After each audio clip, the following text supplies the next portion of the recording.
नमस्कार, Haribhoomi news bulletin में आपका स्वागत है। आज 23 नवंबर दिन रविवार माघ माह शुक्ल पक्ष की तृतीया तिथि है। राहु काल शाम 4:05 से 5:24 तक रहेगा। आज हरियाणा में मौसम साफ रहने व सुबह हल्की धुंध छाई रहने की संभावना है। अब नजर डालते हैं आज के प्रमुख हेडलाइंस पर। तेजस क्रैश हादसा या साजिश, क्रैश का नया वीडियो आया सामने, पाक मीडिया ने लिखा। ऑयल लीक की खबर थी। अल जजीरा ने कहा भारत को एक और झटका। उदयपुर में रणबीर सिंह के साथ मंच पर नाचे अमेरिकी राष्ट्रपति डोनाल्ड ट्रंप के बेटे व उनकी गर्लफ्रेंड। ट्रंप पुतिन के अफसरों की सीक्रेट मीटिंग पर विवाद, यही बना था यूक्रेन युद्ध रोकने का प्लान। कई अमेरिकी अधिकारियों को भनक तक नहीं लगी। राष्ट्रपति ट्रंप अमदानी मुलाकात का शशि थरूर ने शेयर किया वीडियो। चुनाव के बाद दोनों साथ आए, ऐसा भारत में भी मैं ऐसा करने की कोशिश करता हूं। G20 समिट में बोले मोदी, रोजगार छीनने वाले पुराने विकास मॉडल को बदलना जरूरी। मेलोनी से मिले मोदी, ब्राजील राष्ट्रपति को लगाया गले। कानूनों की जगह 4 नए लेबर कोड लागू। अब 1 साल में मिलेगी ग्रेजुएटी, फ्री हेल्थ चेकअप समेत मजदूरों को मिली कई सौगात। दिल्ली NCR में प्रदूषण के नियम बदले। AQI 200 प्लस होने पर बदलेगा ऑफिस टाइम। 400 प्लस में 50% कर्मचारियों को वर्क फ्रॉम होम। अब खबरें विस्तार से। श्री गुरु तेग बहादुर साहिब के 350वें शहीदी दिवस को समर्पित पंजाब सरकार की श्रद्धा और सत्कार से भरपूर पहल। पंजाब के 23 जिलों में गुरु साहिब के जीवन और बलिदान को दर्शाते light and sound show. Srinagar, Gurdaspur, Faridkot और तख्त श्री दमदमा साहिब, तलवंडी साबो से अनंतपुर साहिब तक 4 महान नगर कीर्तन तथा 23, 24 और 25 नवम्बर को अनंतपुर साहिब में होने वाले भव्य समागमों में मुख्यमंत्री सरदार भगवंत सिंह जी मान की ओर से सभी को नतमस्तक होने का हार्दिक अनुरोध। आइए अपनी अटूट श्रद्धा और सत्कार के साथ इन समागमों का हिस्सा बने। सबसे पहले बात करते हैं दुबई एयर शो में क्रैश हुए भारत के स्वदेशी लड़ाकू विमान तेजस की। भारतीय वायुसेना के स्वदेशी फाइटर जेट तेजस के क्रैश का नया वीडियो सोशल मीडिया पर वायरल हो रहा है। इसमें तेजस एयर शो दिखाने के दौरान अचानक लड़खड़ाकर क्रैश हो जाता है। ये हादसा वीरवार को दुबई एयर शो में हुआ था। हादसे में पायलट की मौत हो गई। क्रैश की वजह से पता करने के लिए कोर्ट ऑफ इंक्वायरी के ऑर्डर कर दिए गए हैं। दुबई एयर शो में इंटरनेशनल विमानों का प्रदर्शन किया जा रहा है। दुनिया भर की मीडिया ने इस हादसे को प्रमुखता से कवर किया है। पाकिस्तानी मीडिया डॉन न्यूज के हादसे पर लिखा, शायद तेजस खुद को संभाल नहीं पाया। इसमें कहा गया है कि वीडियो में दिखता है कि तेजस एक लो रोल करने की कोशिश कर रहा था, लेकिन शायद वो खुद को संभाल नहीं पाया और दूर जा गिरा।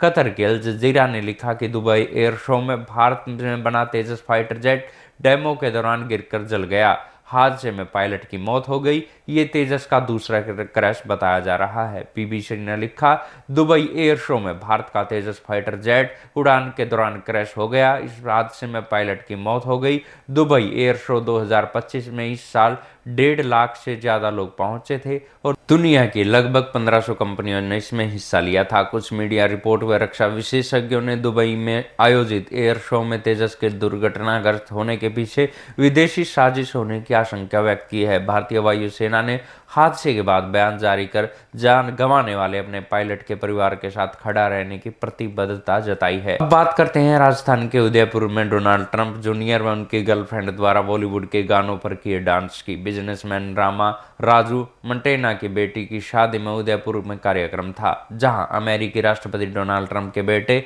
जूनियर डोनाल्ड ट्रंप अपनी गर्लफ्रेंड बेटिना एंडरसन के साथ पहुंचे थे। दोनों ने एक्टर रणबीर सिंह के साथ स्टेज शेयर करते हुए बॉलीवुड के गानों पर डांस किया। रविवार को होने वाली रॉयल वेडिंग फंक्शन में शनिवार रात बॉलीवुड एक्टर्स ने परफॉर्म किया। देसी गानों पर नोरा फतेही समेत कई एक्टर्स विदेश से पहुंचे और गेस्ट को झूमने पर मजबूर कर दिया। महिला कलाकारों ने बैलून के सहारे 50 फीट ऊपर तक डांस किया, जिसे देखकर गेस्ट दंग रह गए। वहीं कुछ कलाकारों ने मेहमानों के बीच में एक दूसरे के कंधों के पर खड़ा होकर परफॉर्मेंस दी। इस दौरान कुछ गेस्ट भी कलाकारों के साथ थिरकते नजर आए। डोनाल्ड ट्रंप जूनियर अपनी गर्लफ्रेंड के साथ बारात में पहुंचे। उन्होंने इस दौरान फोटो भी क्लिक करवाए। अमेरिकी बिजनेसमैन रामाराजू मंटेना की बेटी की शादी के लिए होटल को सजाया गया। होटल में एक बड़ा स्टेज भी तैयार किया गया है जहां बॉलीवुड के स्टार अपनी परफॉर्मेंस देंगे। अब बात करते हैं अमेरिकी और रूसी अधिकारियों की सीक्रेट मीटिंग की। रूस यूक्रेन जंग खत्म करने को लेकर अमेरिकी और रूसी अधिकारियों की सीक्रेट मीटिंग विवाद में घिर गई है। एक न्यूज एजेंसी के अनुसार अक्टूबर में हुई इस मीटिंग की जानकारी अमेरिकी विदेश विभाग और नेशनल सिक्योरिटी काउंसिल के कई अधिकारियों को भी नहीं थी। मीटिंग को सीक्रेट रखने के लिए सरकार की सामान्य प्रक्रिया को ताक पर रखा गया था। कई अधिकारियों को न इसके बारे में जानकारी दी गई, न ही कोई आधिकारिक मंजूरी ली गई। रिपोर्ट में दावा किया गया है कि इसे लेकर सरकार के अंदर नाराजगी है। मीटिंग में 28 प्लान वाला प्रपोजल बनाया गया था। फ्लोरिडा के मियामी में हुई इस बैठक में ट्रंप प्रशासन के विशेष दूत स्टीव विटकॉफ और ट्रंप के दामाद जोरेड कुशनर और रूस के किरिल दिमित्रेव शामिल हुए थे। दिमित्रेव रूस के बड़े सावरेन फंड RDIF के चीफ है, जिन पर 2022 में अमेरिका ने प्रतिबंध लगाए थे। अमेरिका ने उन्हें आने के लिए छूट दी थी। दिमित्रेव को पुतिन का करीबी माना जाता है। यूक्रेन जंग पर अमेरिका से बातचीत में उनकी अहम भूमिका रही है। ट्रंप प्रशासन ने बैठक के बाद एक 28 पॉइंट का प्लान तैयार किया है। इसके मुताबिक यूक्रेन को अपना लगभग 20% हिस्सा रूस को देना होगा। इसमें पूर्वी यूक्रेन का डोनबास का इलाका शामिल है। यूक्रेन मात्र 6 लाख जवानों वाली सेना ही रख सकेगा। नाटो में यूक्रेन की एंट्री नहीं होगी। रूस द्वारा शांति प्रस्तावों को मानने पर उस पर लगे सभी प्रतिबंध हटा लिए जाएंगे और यूरोप में जब्त की गई लगभग 2000 करोड़ रुपए की संपत्ति भी डीफ्रीज कर दी जाएगी। अब बात करते हैं राष्ट्रपति ट्रंप और न्यूयॉर्क के मेयर ममदानी की मुलाकात पर कांग्रेस सांसद शशि थरूर की। कांग्रेस सांसद शशि थरूर ने अमेरिकी प्रेसिडेंट डोनाल्ड ट्रंप की न्यूयॉर्क के नए मेयर जोहरान ममदानी के साथ व्हाइट हाउस में हुई मीटिंग की प्रशंसा करते हुए शनिवार को मुलाकात का वीडियो शेयर किया। उन्होंने लिखा, लोकतंत्र को ऐसे ही काम करना चाहिए। चुनाव में अपने विचारों के लिए पूरी ताकत से लड़िए, लेकिन नतीजे के बाद देश हित में साथ मिलकर काम कीजिए। एक दूसरे के साथ सहयोग करना सीखें। मैं भारत में भी ऐसा ही देखना चाहता हूं। थरूर ने इस पर बयान को कांग्रेस के अंदर चल रहे विवादों को जोड़कर देखा जा रहा है। भाजपा थरूर के इस बयान की तारीफ कर रही है। शहजाद पूनावाला ने कहा कि थरूर ने पोस्ट के जरिए अपनी पार्टी के नेताओं को याद दिलाया कि गांधी परिवार के बजाय देश को पहले रखें। न्यूयॉर्क मेयर चुनाव के बाद ममदानी 21 नवंबर को व्हाइट हाउस में राष्ट्रपति ट्रंप से मिलने पहुंचे थे। मीडिया में ममदानी से पूछा गया कि क्या वे अभी भी ट्रंप को फासिस्ट मानते हैं। इस पर ट्रंप ने कहा, कोई बात नहीं, हाँ कह दो, ये समझने में आसान है, मुझे इससे फर्क नहीं पड़ता। ममदानी द्वारा जहाज का प्रयोग करने को लेकर पूछे गए सवाल पर ट्रंप ने कहा कि ममदानी बहुत मेहनत करते हैं और उनका यहाँ आना जरूरी था, इसमें कुछ गलत नहीं है। इससे पहले चुनाव के दौरान दोनों में तलख टिप्पणी देखने को मिली थी। ट्रंप ने ममदानी को कम्युनिस्ट, पागल और जिहादी कहा था। वहीं ममदानी ने ट्रंप को तानाशाह और फासिस्ट बताया था। अब बात करते हैं G20 समिट में पहुंचे प्रधानमंत्री नरेंद्र मोदी की। जोहान्सबर्ग में पीएम मोदी ने शनिवार को G20 समिट में इटली की प्रधानमंत्री जॉर्जिया मेलोनी सहित दुनिया भर के नेताओं से मुलाकात की। ब्राजीली राष्ट्रपति लूना डी सिल्वा को प्रधानमंत्री मोदी ने गले लगाया। समिट से पहले सेशन में मोदी ने अपने भाषण में वैश्विक चुनौतियों पर भारत का नजरिया दुनिया के सामने रखते हुए पुराने डेवलपमेंट मॉडल के मानकों को दोबारा सोचने की अपील की। उन्होंने कहा कि पुराने डेवलपमेंट मॉडल ने रिसोर्स छीने, इसे बदलने की जरूरत है। दूसरे सत्र में पीएम ने जलवायु परिवर्तन, G20 सैटेलाइट डाटा पार्टनरशिप और डिजास्टर रिस्क रिडक्शन पर बात की। अफ्रीकी राष्ट्रपति रामाफोसा ने 2026 की अध्यक्षता किसी खाली कुर्सी को सौंपने की बात कही। 2026 में G20 की अध्यक्षता अमेरिका को मिली है, लेकिन अब तक कोई अमेरिकी ऑफिशियल समिट में शामिल नहीं हुआ है। ट्रंप के G20 समिट को बायकॉट करने के बावजूद बाकी देशों ने साउथ अफ्रीका में बनाए गए घोषणा पत्र को आपसी सहमति से मंजूर किया। साउथ अफ्रीकी राष्ट्रपति सिरिल रामाफोसा ने बताया कि सभी देशों का अंतिम बयान पर सहमत होना जरूरी था, भले ही अमेरिका इसमें शामिल नहीं हुआ। शुक्रवार को G20 देशों ने बिना अमेरिकी भागीदारी के घोषणा पत्र का ड्राफ्ट तैयार कर लिया था। व्हाइट हाउस के अधिकारी ने इसे शर्मनाक कदम बताया। अब बात करते हैं श्रम कानूनों की जगह ले चुके 4 नए लेबर कोड की। केंद्र सरकार ने शुक्रवार से श्रम कानूनों की जगह 4 लेबर कोड लागू कर दिए, यानी पहले देश में लागू होने वाले 29 श्रम कानूनों का स्थान अब 4 लेबर कोड ले चुके हैं, जिसमें सरकार ने बड़े बदलाव किए हैं। इनका मकसद हर कामगार को समय पर और ओवर टाइम वेतन, न्यूनतम मजदूरी, महिलाओं को बराबर मौका और salary, social security, free health checkup देना है। नए कानून से कर्मचारी को 5 जगह सिर्फ 1 साल में ग्रेजुएटी का लाभ मिलेगा। सरकार का कहना है कि पुराने श्रम कानून 1930 से 1950 के बीच बने थे, जब कामकाज, इंडस्ट्री, टेक्नोलॉजी आज से बिल्कुल अलग थे।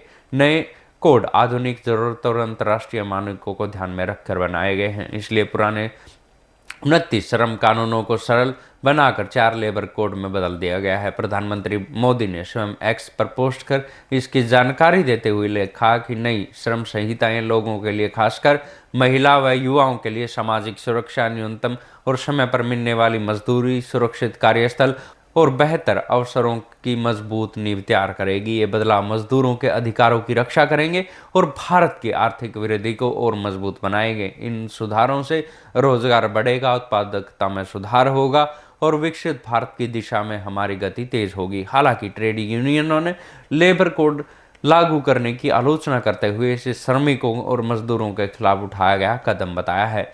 और अंत में बात करते हैं प्रदूषण पर।